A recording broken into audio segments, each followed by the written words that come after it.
الله وبركاته. وعليكم السلام ورحمۃ اللہ وبرکاتہ. الحمد لله رب العالمين حمد الشاكرين، والصلاة والسلام على حبيبه سيد المرسلين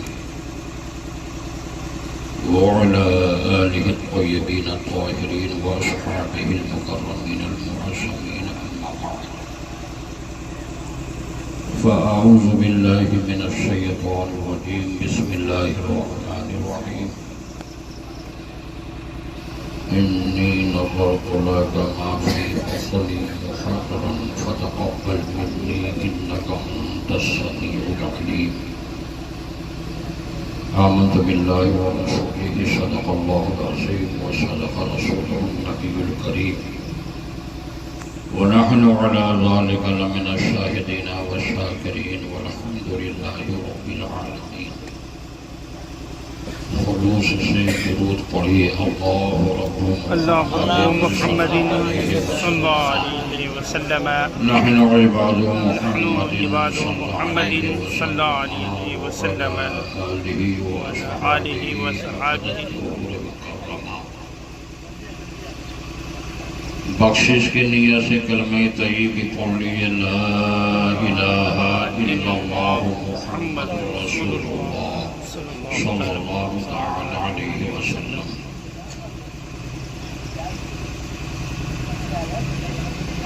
آج کی بابرکت محفل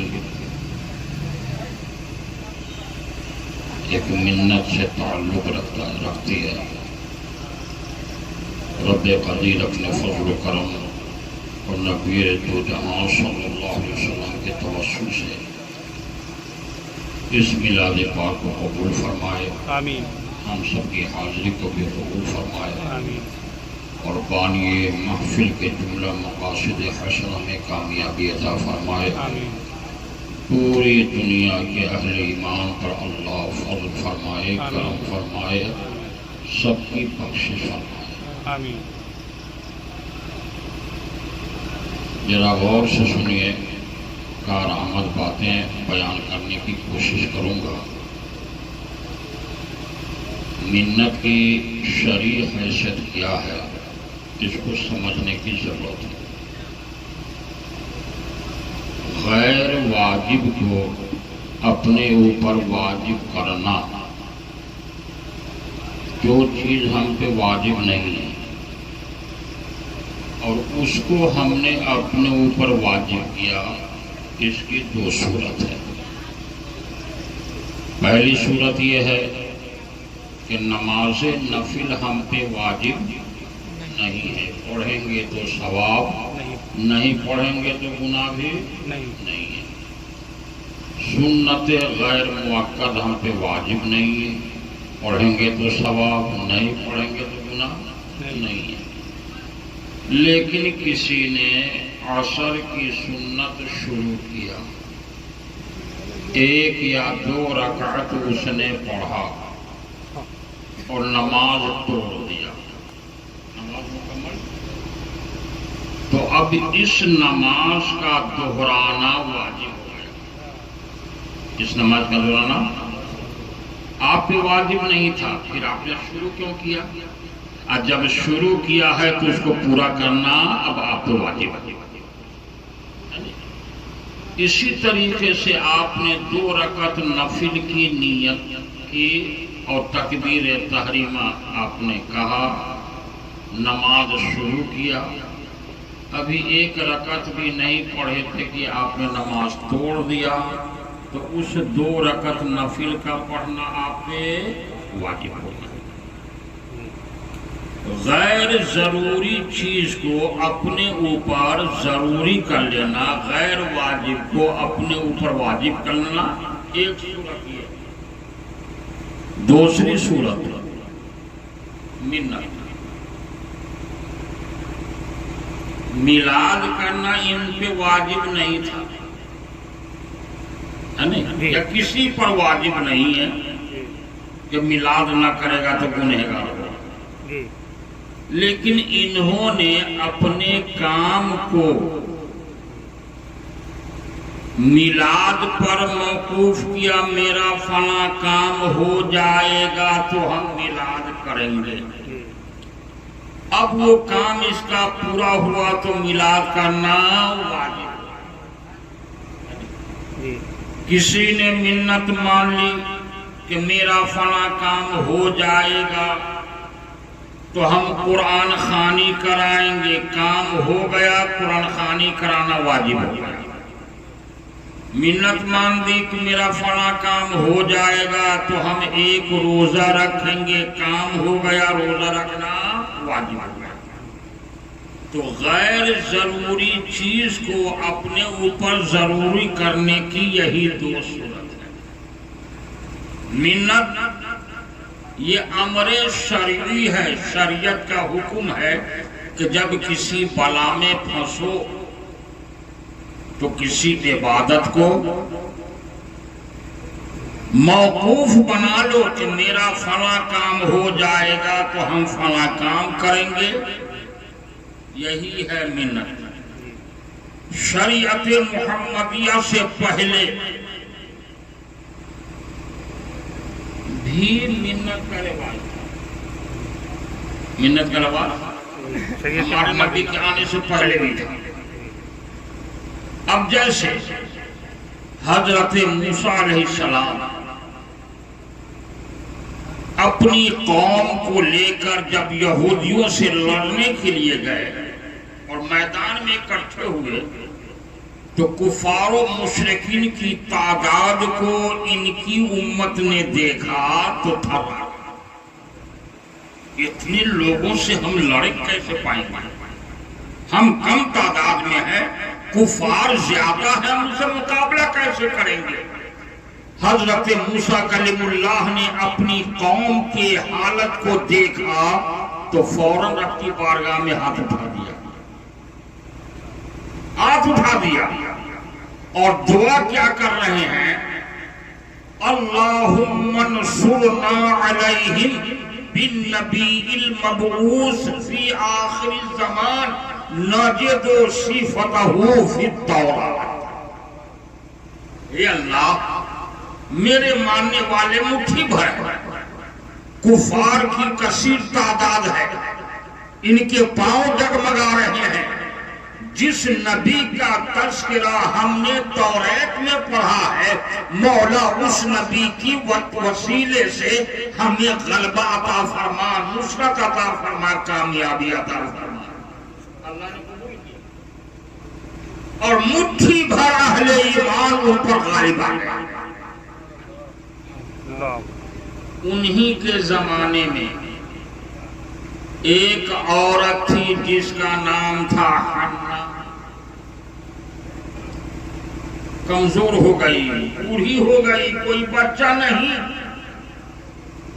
خواب میں ایک بزرگ صفت انسان آیا اور کہا تمہیں اولاد کی تمنا ہے تو حضرت موسیٰ کی قبر پہ جا اور وہاں دعا کر لے، اللہ تیری دعا قبول فرمائے گا. جو تو چاہتی ہے اللہ تجھے عطا فرمائے گا. آنکھ کھلی، سویرے قبر موسیٰ پہ پہنچ گئی اور وہاں جا کر کے منت ماندی، مولا ہمیں اولاد عطا فرما. کیا بنوا؟ اولاد عطا فرما. اگر بیٹا ہوگا تو ہم اس کو بیت المقدس کی خدمت کے لیے معمور کر دیں گے. کتنی اچھی تمنا. ہم اس سے کوئی کام کاج نہیں کرائیں گے کہ وہ ہمیں کما کے کھلائے. جوان ہوگا ہم اسے بیت المقدس کا خادم بنا دیں گے، جو وہاں رہے گا بیت المقدس کی خدمت کرے گا. کیا مانگی تھی؟ بیٹا. قرآن نے کہا انی نظرت لک ما فی بطنی محررا. مولا میرے پیٹ میں جو بچہ آیا ہے، یہ بچہ اگر لڑکا ہو تو میں نے منت مان لیا ہے اس کو بیت المقدس کا خادم بنا دیا. چلیے وقت آیا، پیدائش ہوئی تو بیٹا نہیں ہے بیٹی ہے، تو ہم لوگ کیا کہتے ہیں منت پوری نہیں منت پوری حضرت حنہ کی ہوئی نہیں ہوئی، بیٹا ہوتا تب نہ منت پوری ہوتی، لیکن ہے بیٹی، اب مانگی تھی بیٹا، رب نے بیٹی عطا فرمایا۔ تو آج بھی لوگ کہیں گے کہ مقصد پورا نہیں ہوا، اور اس زمانے میں بھی لوگوں نے کہا ان کا مقصد پورا نہیں ہوا۔ تو جب بیٹی پیدا ہوئی تو حضرت حنہ کا چہرہ اتر گیا، دل چھوٹا ہو گیا کہ مانگا تھا بیٹی مل گئی، مانگا تھا بیٹا مل گئی بیٹی۔ لیس الذکر کالانثی، بیت المقدس کی خدمت کرنے والے لڑکے ہوتے ہیں، بیٹی نہیں ہوتی، لیکن اللہ تعالیٰ فرماتا ہے میرے بندو میری رحمت سے کبھی مایوس نہ ہونا، تم جو مانگتے ہو میں دیکھتا ہوں کہ اس چیز میں تیرے لیے بھلائی نہیں ہے تو اس کو روک دیتا ہوں، اور جو تیرے حق میں بھلائی کا کام ہوتا ہے وہ عطا کر دیتا ہوں۔ بے شک بے شک حنہ نے مانگا بیٹی بیٹا، رب نے دیا بیٹی، اس میں حکمت کیا ہے؟ حکمت یہی ہے بیٹا ہوتا بیت المقدس کی خدمت کرتا، لیکن نبوت کا دروازہ ان کے در پہ نہیں کھلتا، رب نے بیٹی عطا فرما کر کے حضرت عیسیٰ جیسا عظیم الشان نبی عطا فرما دیا۔ فائدہ ہوا کہ نہیں ہوا؟ حضرت حنہ نے منت مانی کہ نہیں مانی؟ مانی نا؟ ہمارے نبی کے دادا حضرت عبدالمطلب منت منی تھی، نبی پیدا بھی نہیں ہوئے، نبی کیا ابا بھی پیدا نہیں ہوئے۔ جب لوگوں نے کعبہ پہ حملہ کرنا شروع کیا ایک مقصد لے کر، کعبہ کے متولی ہم بنے، کعبہ کے متولی ہم بنے، مدرسہ کے جھگڑا سیکرٹری ہم بنے تو ہم بنے۔ اس وقت حضرت عبدالمطلب طاقت کے اعتبار سے گئے کعبہ کے پاس، اور کعبہ سے چمٹ کر کیا عرض کیا، مولا تو اگر ہم کو 12 بیٹا دے دیتا ہے، جس 12 بیٹا کی مدد سے ہم تیرے گھر کی حفاظت کریں گے تو اس میں ایک بیٹا کو تیری راہ میں ہم قربان کریں گے۔ 12 بیٹا کی منت مانو، کس لیے؟ کعبہ کی حفاظت کے لیے۔ اللہ نے 12 بیٹا دیا نا، ایک کو ہم تیرے نام پہ قربان کر دیں گے۔ سب سے چھوٹا بیٹا حضرت عبداللہ جو ہمارے نبی کے والد گرامی، جب پورا اندازے کیا تو عبداللہ کا نام نکلا۔ چلے ذبح کرنے کے لیے، لوگوں نے کہا عبدالمطلب کیا کر رہے ہو، رواج پڑ جائے گا، ایسا کام نہ کرو۔ اس وقت کے ذی علموں کو اکٹھا کیا اور حضرت ابراہیم علیہ السلام کے واقعہ کی روشنی میں ان سے کہا کہ آپ جو ہے قرآن اندازی کیجئے، اونٹ کا نام لکھیے، عبداللہ کا نام لکھیے۔ جب جب ان کا نام نکلے تو ایک بار نکلے تو 100 اونٹ، دوبارہ نکلے تو 100 اونٹ، اور جب نام ان کا نہ نکلے تو خلاص۔ ایسی ہوا نا، حضرت عبداللہ بچ گئے۔ اس لیے میرے نبی صلی اللہ علیہ وسلم فرماتے ہیں الحمدللہ میں 2 ذبیحہ کا بیٹا ہوں، ایک حضرت اسماعیل اور ایک آپ کے والد گرامی حضرت عبداللہ۔ تو منت بہت پہلے سے، اور اسی کا مفہوم ہے قرآن میں وَابْتَغُوا إِلَيْهِ الْوَسِيلَةَ، وَابْتَغُوا تلاشو إِلَيْهِ، رب کی جانب وسیلہ۔ کیا مطلب؟ رب کو اگر پہچاننا چاہتے ہو تو صرف عبادت سے نہیں پہچان سکتے، جس نے مجھ کو پہچانا ہے اس کے قریب ہونا ہوگا، ہونا ہوگا۔ یا میری بارگاہ سے اپنی کوئی مراد پوری کرنا چاہتے ہو تو وسیلہ پیش کرو۔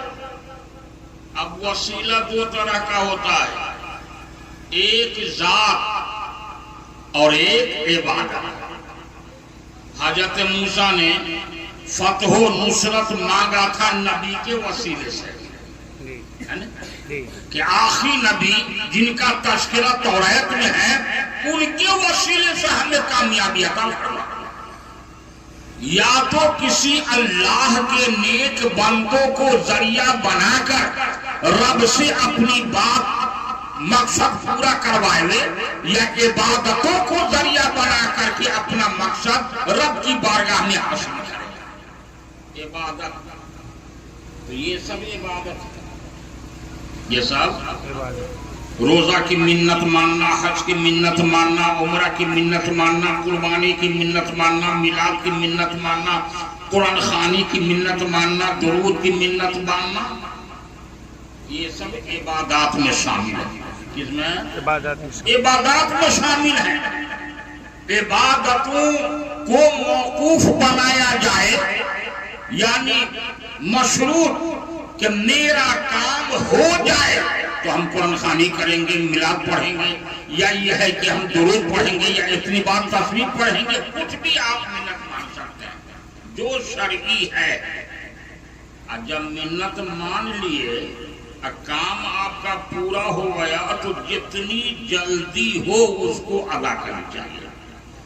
منت کی ادائیگی میں تاخیر کرنے سے بلا ہی بلا ہے، مصیبت ہی مصیبت۔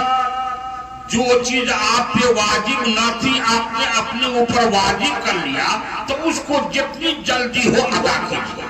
نہیں ادا کریں گے تو بڑی سے بڑی مصیبت میں پھنسیں گے۔ علامہ شہاب الدین قلیوبی رحمت اللہ علیہ نے ایک کتاب لکھا ہے قلیوبی، جو عام طور سے مدارس اسلامیہ پڑھاتے ہیں۔ اس میں ایک واقعہ انہوں نے لکھا ہے کہ ایک بڑھیا جس کا بیٹا شدید بیمار ہوا، علاج سے شفا نہیں مل پایا، تو اس نے منت مانگی۔ جہالت تھی، جہالت کا دورہ تھا، سمجھی نہیں کہ کس طرح منت مانی جائے، لیکن منت مان دیا۔ اے اللہ، اگر میرا بیٹا شفا پا جاتا ہے تو میں ایک ہفتہ کے لیے دنیا چھوڑ دوں گی۔ اب دنیا چھوڑیے کہاں جائیے گا؟ دنیا چھوڑیں گے تو کہاں جائیں گے؟ کس نے تو منت مان دیا۔ اللہ اپنے بندے کے مقصد کو جیسے چاہے پورا کر دے۔ اتفاق وہ بچہ شفا پا گیا۔ اب یہ سوچی کہ دنیا چھوڑنے کا کیا مطلب ہوگا، کیسے دنیا ہم چھوڑیں گے؟ یہ خاموش رہ گیا کہ نہ کسی سے کہیں گے، نہ منت کو پورا کرنا ہوگا، چپ چاپ پڑا ہوگا۔ کچھ دنوں کے بعد جب سوئی تو ایک انسان خواب میں آیا، کہا بوڑھی بیٹا بیمار تھا تو تم نے منت مان دی، بیٹا شفا ہو گیا، تب گونگی بن گئی، جلدی سے اپنی منت کو ادا کرو ورنہ بیٹا سے ہاتھ دھونا پڑے گا۔ اب بیٹا سے ہاتھ دھونا پڑے گا تو فکر ہوئی کہ میں مر جاؤں وہ بڑھیا ہے لیکن میرا چراغ نہ بجھنے پائے گا۔ اس زمانے میں جو پڑھے لکھے لوگ تھے ان سے گئی اور کہا، ان کے پاس گئی، کہا کہ ایسے ہم نے منت مانی ہے، میری منت پوری کیسے ہوگی؟ کہا اس کی ایک ہی صورت ہے، مرنا تو جائز نہیں ہے، لیکن قبر میں جاؤ، لوگ مٹی اوپر سے ڈال دے، اب ایک ہفتہ میں تم زندہ رہو، مر جاؤ، یہ تمہاری منت کی ادائیگی ہے۔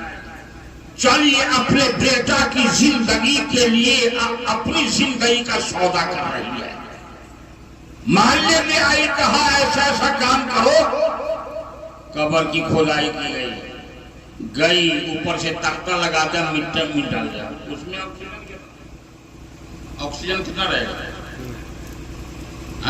2 منٹ 3 منٹ، بہت زیادہ 5 منٹ آدمی زندہ رہے گا، دم گھٹ کے مر جائے گا۔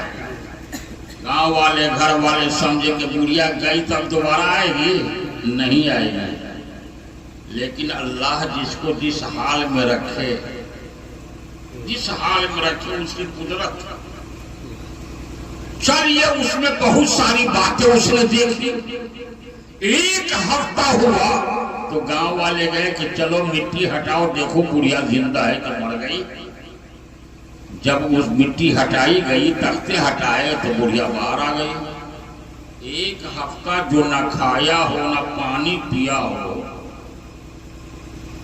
کیسے زندہ رہے؟ اگر زندہ بھی رہی تو کم سے کم اتنا کمزور تو ہو جانی چاہیے کہ چلنا پاوے، لڑکھڑائے، بدن پیلے ہو جائے جیسے اس کے بدن میں خون نہیں. لیکن الحمدللہ جیسے دنیا سے گئی تھی اسی حالت میں قبر سے باہر آ گئی. ذرا برابر تبدیلی نہیں ہے. نہیں تو منت کا رواج بہت پہلے سے ہے. اب دین محمدی میں آئیے، سب سے پہلے کس نے منت مانی اور کس نے کہا، جس کا تذکرہ برابر آپ سنتے آ رہے ہیں. جب محرم الحرام آتا حضرت حسن اور حضرت حسین بیمار پڑے. 3 دن غضب کا بخار، جس بخار سے ان کے بدن اتنے کمزور ہو گئے کہ کھڑے نہیں ہو پاتے تھے. حضرت علی نے اپنے دونوں صاحبزادے کی جب حالت کو دیکھا تو سرکار کی بارگاہ میں پہنچے. آقا آپ کے دونوں نواسے شدید بیمار ہیں. ابھی میرے نبی جانے کی تیاری ہی کر رہے تھے کہ کچھ صحابی پہلے ہی علی کے گھر پہنچے. کس لیے پہنچے؟ کہ حضرت حسن بیمار ہیں اس لیے پہنچ گئے.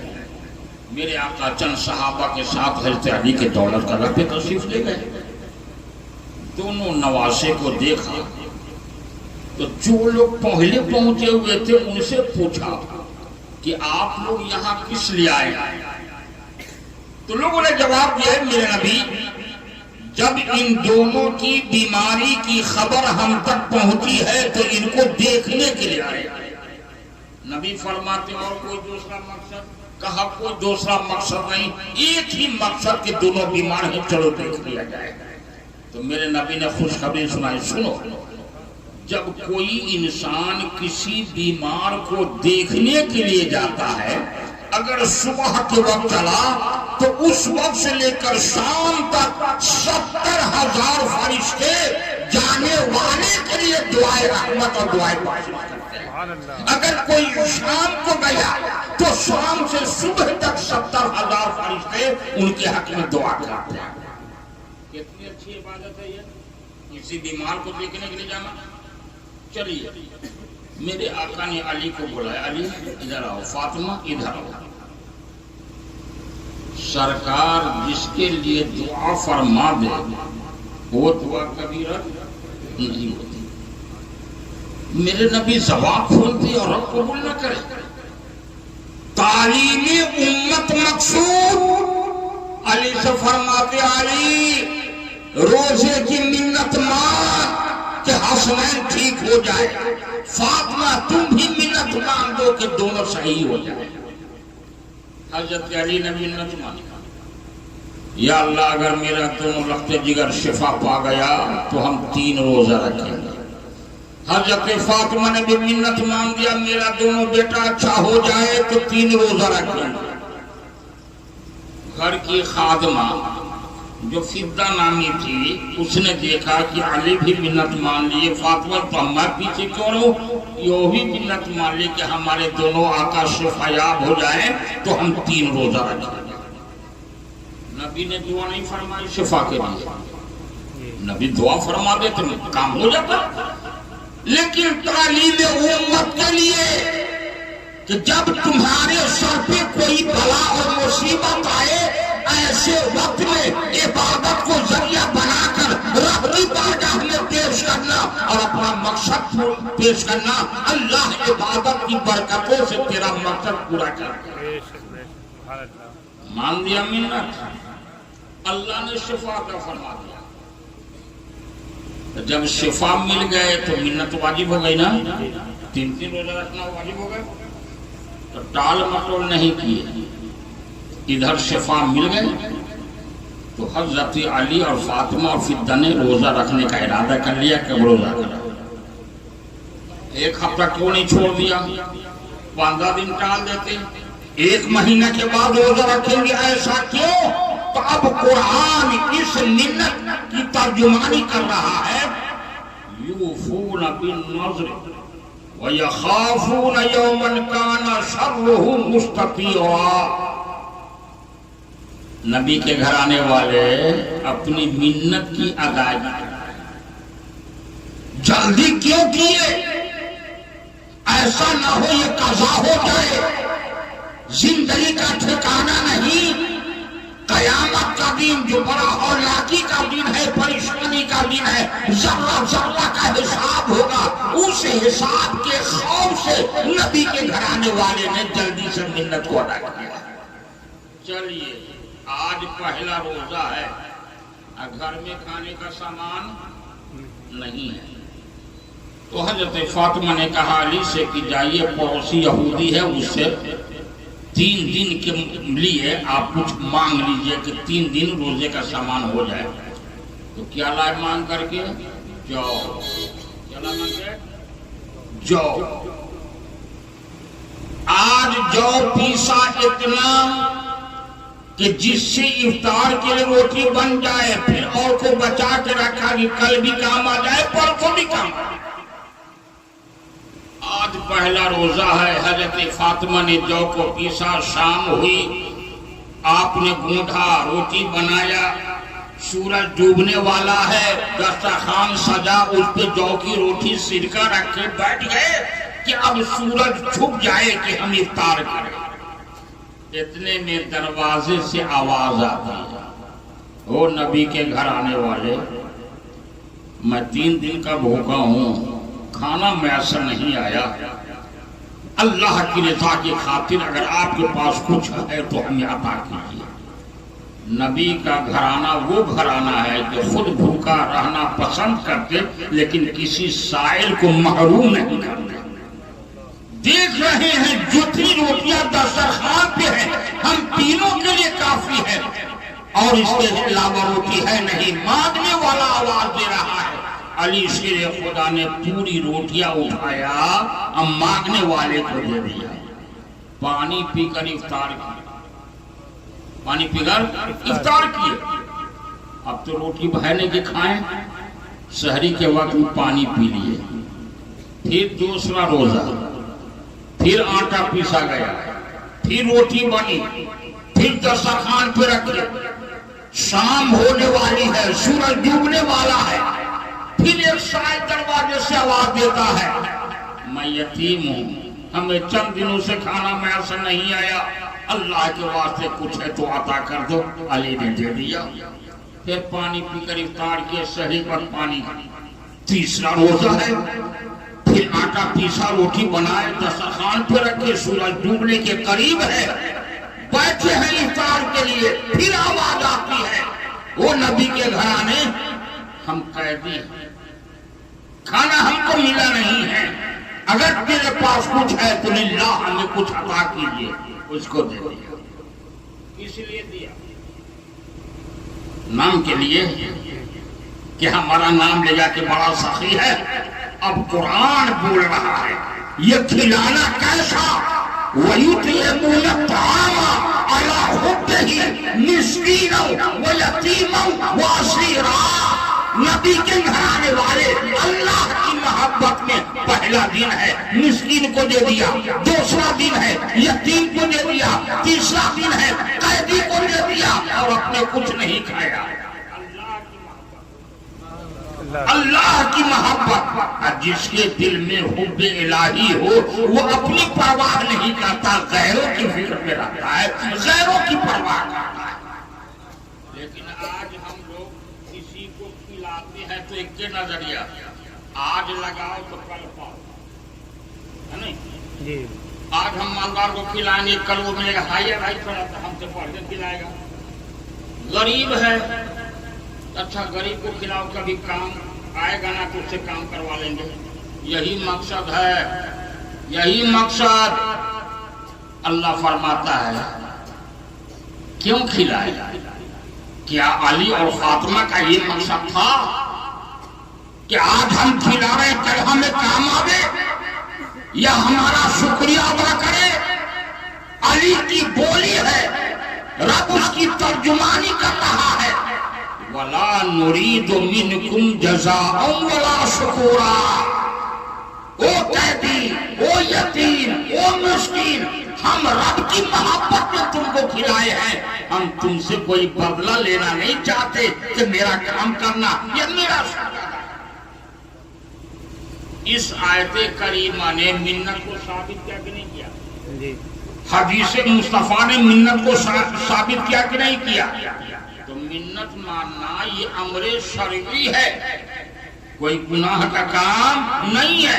ہاں, وہ کام جو حرام ہے یا کفر کا ہے اس کی منت ماننا یہ گناہ ہے. کیا ہے؟ گناہ. جیسے کوئی منت مان دے کہ میرا فلاں کام ہو جائے گا تو ہم داہا بنائیں گے. جب شریعت میں داہا ناجائز و حرام ہے تو منت ہوئی نہیں ہوئی. کوئی منت مان دے میرا فلاں کام ہو جائے گا تو ہم چوکی بھریں گے. یہ چوکی بھرنا کیا ہے؟ فرضی قبر. فرضی قبر اس کو تسلیم کر رہے ہیں, آپ مان رہے ہیں, اور وہاں پلے کے فاتح کرنا یہ ناجائز و گناہ کر رہا ہے. میرا فلاں کام ہو جائے گا تو ہم لائی اٹھاویں گے. کھانے کی جو حرمتی ہے یہ حرام ہے. کفریہ کام, میرا فلاں کام ہو جائے گا تو ہم چھٹ کا کام کریں گے. کرے نہ کرے تو بات اب یہ کفر ہو گیا. اگر کسی نے کفری عبادتوں کی منت مان دی تو جس وقت منت مانا کافر ہو گیا, وہ اب اس پر توبہ فرض ہے. تجدید ایمان, تجدید نکاح. مثال کے طور پر دو بھائی میں جھگڑا ہوا, کہا مجھ کو زیادہ پریشان کرو گے نا تو ہم کافر ہو جائیں گے. ہو گیا, ہو جائیں گے نہیں, ہو گیا. کیوں؟ گویا آپ نے کفر کو پسند کیا, تب نہ آپ کہہ رہے ہیں مجھ کو تنگ کرو گے تو ہم کافر ہو جائیں گے. ہو گئے کافر, ہو گئے کافر. اس لیے ایسی باتوں سے پرہیز کرنی چاہیے. تو منت مان لیے, مقصد پورا ہو گیا تو کرنا واجب ہے. نہیں کریں گے تو بلائیں آئیں گی, مصیبتیں آئیں گی, پریشانیاں آئیں گی, بڑی بڑے خطرات آپ کے سامنے آئیں گے. اس لیے منت جو ہے شریعت نے کہا منت مانو تو آسان, بھاری بھر کر منت نہ مانو کہ نہ ادا ہو. آسان مانو کہ جلدی سے ادا ہو جائے, کرنے میں بھی آسانی ہو. نماز کی منت مان لیا جائے, روزے کی منت مان لیا جائے, دودھ 100 مرتبہ دودھ پڑھیں گے اس کی منت مان لی جائے, تسبیح پڑھیں گے اس کی منت مان لی جائے. تو منت ماننے کے بعد وہ عبادت آپ پر ہے قرض. وہ عبادت آپ پر کیا ہوا؟ قرض. قرض جب تک نہیں ادا کریں گے آپ کی دعا قبول نہیں ہوگی. آپ کی دعا جیسے فرض نماز آپ پہ قرض ہے, واجب آپ پہ قرض ہے, جب تک اس کو ادا نہیں کریں گے نفل نماز قبول نہیں ہوگی. رمضان کا روزہ آپ پہ قرض ہے, رمضان کا روزہ نہیں رکھے اور مہینے میں نفلی روزہ رکھ رہے ہیں تو نفلی روزہ نہیں قبول اللہ فرمائے گا کہ قرض ابھی باقی ہے. نفلی اجرن ہے تو پہلے قرض کو ادا کرنا نا, لیکن قرض کو لوگ سمجھتا ہے کہ کچھ تو نہیں. ذرا قرض کے تعلق سے سن لیجیے. جب سرکار ہجرت فرما کر مدینہ تشریف لے گئے تو نماز جنازہ کا حکم مدینہ میں ہوا, جب تک مکہ میں رہے نہیں ہوا. ایک صحابی بہت غریب تھے, غربتی کے زمانے میں انہوں نے 4 روپیہ وہاں کا ایک آدمی سے قرضہ لیا تھا. کیا روپیہ؟ قرض ادا بھی نہیں کر پائے تھے کہ موت آ گئی، مر گئے. نہ لائے گئے، کفن پہنا گئے، کھاٹ پر رکھے لے کے چلے. تو کچھ آدمی مسجد نبی پہنچا، سرکار سے کہا کہ فلاں صحابی انتقال کر گئے ہیں، نماز جنازہ آپ پڑھا دیں. تو میرے نبی کا دستور تھا کہ کسی کی نماز جنازہ پڑھاتے تو پہلے ایک سوال کرتے، کیا اس میت پر قرض بھی ہے؟ آپ نے پوچھا جس کی نماز جنازہ پڑھانے کے لیے کہہ رہے ہو اس پر قرض ہے؟ تو کہا کہ ہاں 4 روپیہ. کتنا؟ 4 روپیہ. کہا نہیں ادا کیا، ان کے بچے نے نہیں ادا کیا. جاؤ تم لوگ نماز جنازہ پڑھ لو، ہم نہیں پڑھیں. کہا حضور اس میں کیا بات ہے کہ آپ نہیں پڑھائیے گا؟ کہا کہ جس کے اوپر قرض ہوتا ہے اس کی خود اپنی دعا یا اس کے حق میں کسی اور کی دعا اللہ قبول نہیں کرے. تو جب ہماری دعا اس کے حق میں قبول ہی نہیں ہوگی تو بے فائدہ ہم کیوں اس کی نماز جنازہ پڑھائیں؟ جاؤ تم لوگ پڑھ لو، قرض کفایہ تم لوگ پڑھ لو. تم لوگ پڑھ لو گے تو ہم بھی تو ان سے بچائیں گے نا. قرض کفایہ ہے نا، کچھ آدمی پڑھ لیا تو سب گناہ سے بچ گئے.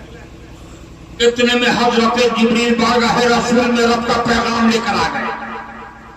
یا رسول اللہ علیہ السلام، اللہ نے آپ کو سلام کہا، بعد سلام رب کا پیغام کہ آپ اس کی نماز جنازہ پڑھا دے. رہا قرض تو میں جبریل عہد کر رہا ہوں کہ میں اس کا قرض ادا کرنے کے لیے تیار ہوں. جبریل فرشتہ ان کا قرض ادا کرنے کے لیے تیار. میرے سرکار نے ارشاد فرمایا جبریل چلو رب کا حکم ہے تو میں پڑھا دیتا ہوں، لیکن یہ بتاؤ کہ تم ہو فرشتہ وہ ہے انسان، تم دونوں نے مناسبت کیا ہے کہ اس کا قرض تم ادا کرو گے.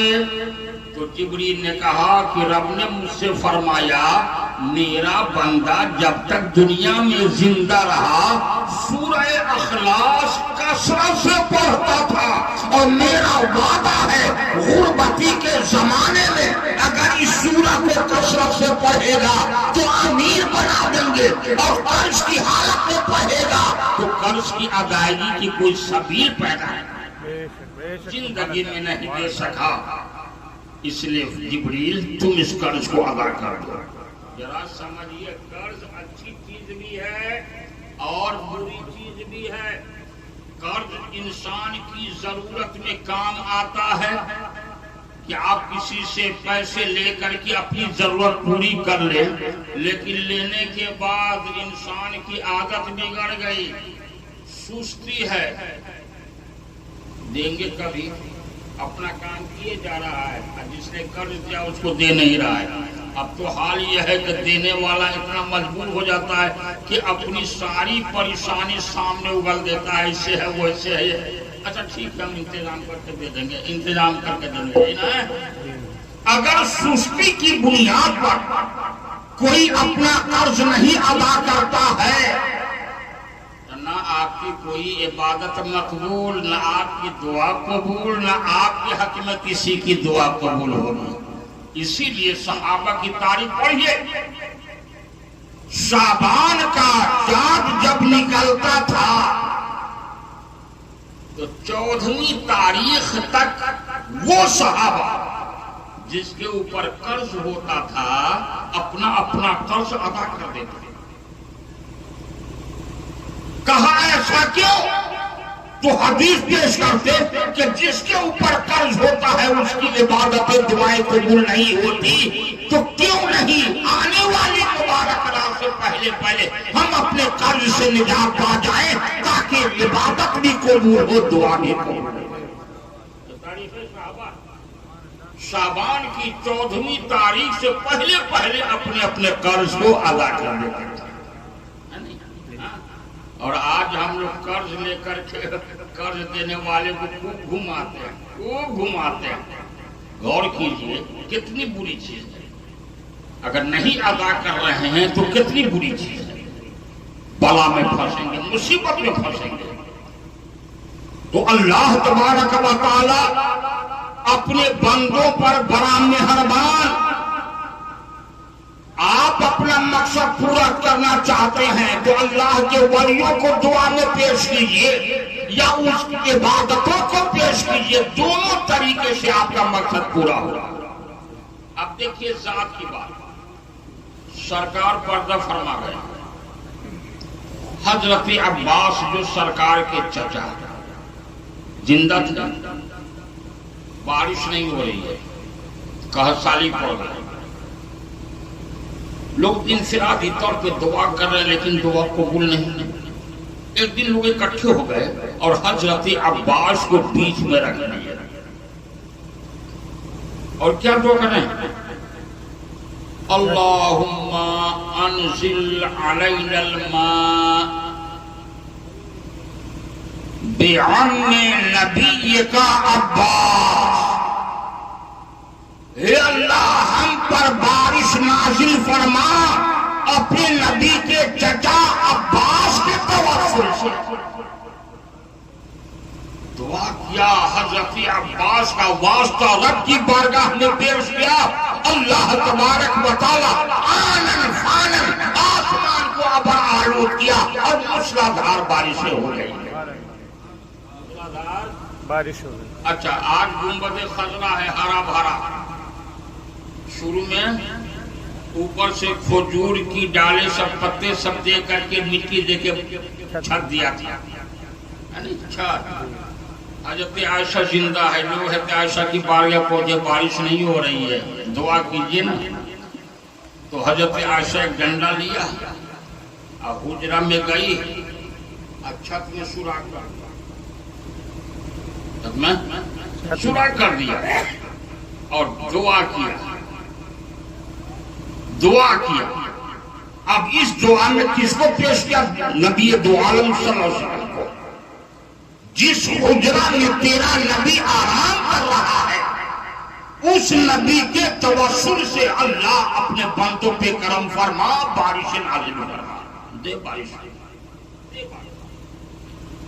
تو اللہ کے نیک بندوں کو وسیلہ. جب تک ہم کسی نیک کا دامن نہیں پکڑیں گے آگے نہیں بڑھیں گے.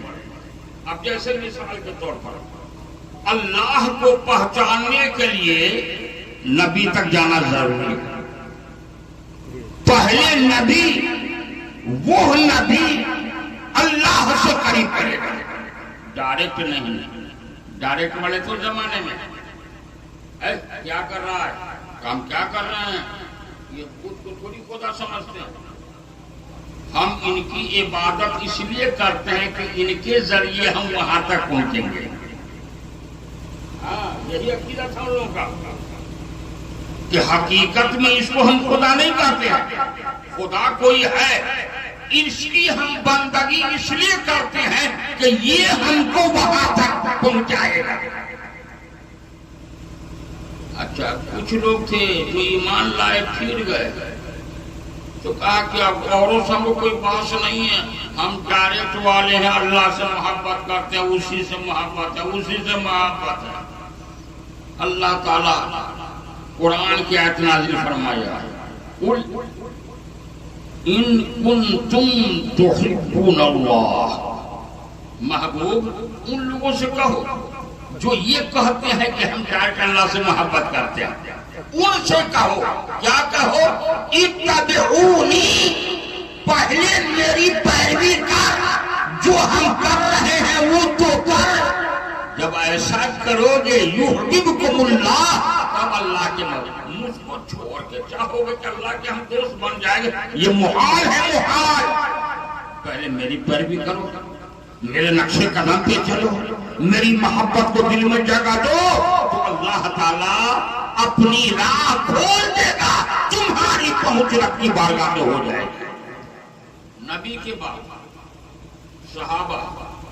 صحابہ کے بعد تابعی، تابعی کے بعد تبع تابعی، اس کے بعد اللہ کے جو ولی ہیں، جو محبوب بنتے ہیں، ان کے ذریعے خدا تک رسائی ہوتی ہے۔ میرے خواجہ تو مادرزاد ولی ہے کہ نہیں؟ پیدائشی ولی ہے نا؟ لیکن انہوں نے خدا تک پہنچنے کے لیے کسی کو اپنایا کہ نہیں اپنایا؟ پیر و مرشد مرید ہوئے نا، لے گئے کہاں؟ حرم شریف، اور خواجہ کے ہاتھ کو پکڑ کے آسمان کی جانب اٹھایا اور کہا پیر نے مولا میرے ہاتھ میں فلاں کا ہاتھ ہے، تو نے میرے ہاتھ کو قبول کیا ہے، تو میرے ہاتھ میں جس کا ہاتھ ہے اس کو بھی قبول کر۔ غوث الاعظم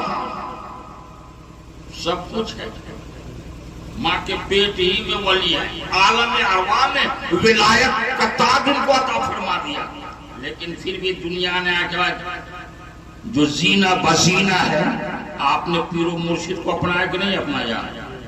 اپنایا نا؟ اور پیر نے کیا کہا تھا؟ عبد القادر یہ مت سمجھنا کہ تو میرا مرید ہے، یہ وقت کا تقاضا ہے، ورنہ تو ہم سے بھی آگے ہے۔ لیکن ان کے بھی ہاتھ کو پکڑ کے کیا کہا؟ مولا میرے ہاتھ میں جس کا ہاتھ ہے، جب میرا ہاتھ مقبول تو اس کے بھی ہاتھ کو تو قبول فرما۔ بغیر اللہ کے نیک بندوں کو بیچ میں رکھے ہوئے خدا کی معرفت حاصل نہیں ہوتی ہے، تو اللہ کے ولیوں کو وسیلہ بنا کر رب کی بارگاہ میں اپنی مراد پیش کی جائے، یا یہ ہے عبادتوں کو ذریعہ بنا کر رب کی بارگاہ میں اپنی مراد پیش کی جائے، یا جو چیز ہم پہ واجب نہیں ہے اس کو واجب بنا کر اپنے اوپر پیش کیا جائے اور اپنی مراد رب کی بارگاہ میں پیش کی جائے۔ اللہ تینوں طریقے سے انسان کی دعاؤں کو قبول فرماتا ہے اور اس کے مقصد کو پورا فرماتا ہے۔ یہی ہے منت کی شرعی حیثیت۔ گناہ کے کام کی منت حرام، کرے گا تو گناہ۔ امور شریعت نے جس چیز کو جائز کرا دیا ہے اس کی منت مانی جائے، یہ امر مباح میں سے ہے، اور جب منت پوری ہو جائے تو جلد سے جلد ادا کرنی چاہیے، ورنہ بڑے بڑے مصیبت سامنے کھڑے ہو سکتے ہیں۔ اللہ تبارک و تعالی جملہ اہل ایمان کی حفاظت فرمائے، امن و سکون عطا فرمائے، ہمارے ملک میں امن و سکون عطا فرمائے۔ استغفر اللہ ربی من کل ذنب واتوب الیہ، قولی کلمہ لا الہ الا اللہ محمد رسول اللہ صلی اللہ تعالی علیہ وسلم۔ السلام علیکم ورحمۃ اللہ۔